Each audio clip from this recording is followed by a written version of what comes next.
kumbaga, malipay dito kung may mag-ayos sa na inilang kayo.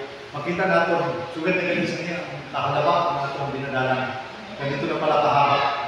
So, again, overcomer po yan.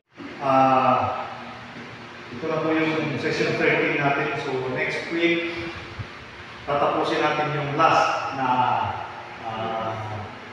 overcoming sa series.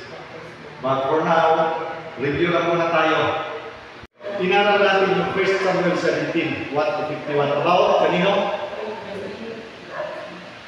Review? David and Goliath. Okay, salamat.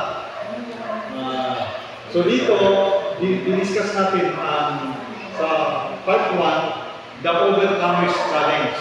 Ano nga yung nakita natin kay Goliath? The size of Goliath. Then the size of Goliath and shout. The shout of Goliath.